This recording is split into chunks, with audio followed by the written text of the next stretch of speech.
On vient d'entrer donc là, dans la salle qui s'appelle donc EPS Halle. Cette entreprise allemande de fabrication de pièces automobiles n'a plus de secret pour Arnaud. Il y a fait son apprentissage et vient d'obtenir son premier contrat avant même d'être diplômé. Ce qu'ils regardent surtout en Allemagne, c'est par rapport à la qualité du travail qu'on fournit. Donc c'est nos 2 années d'alternance. Et si le travail est de bonne qualité, l'embauche suit. Arnaud suit ses cours de BTS en France, mais pas facile de trouver un employeur pour son apprentissage. En Allemagne, l'alternance est 3 fois plus développée. Oui, l'apprentissage est mieux vu en Allemagne.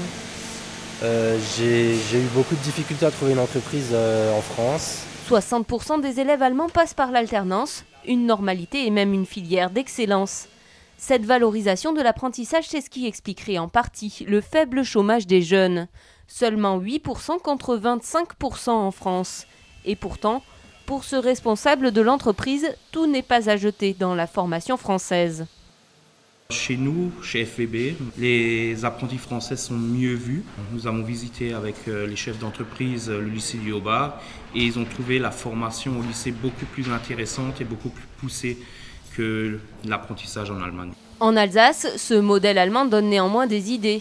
Généraliser l'apprentissage transfrontalier et en France, un objectif à atteindre. Il ne faut pas vouloir tout mettre de côté. Nous avons, notamment au niveau de nos lycées technologiques et professionnels, de bonnes expériences, mais que peut-être tout simplement, cette formation dans l'entreprise peut être davantage développée. Ça ne doit pas être réservé à ceux qui n'ont pas eu la possibilité de faire des études générales. Aujourd'hui, ils ne sont qu'une vingtaine comme Arnaud à faire leur apprentissage en Allemagne.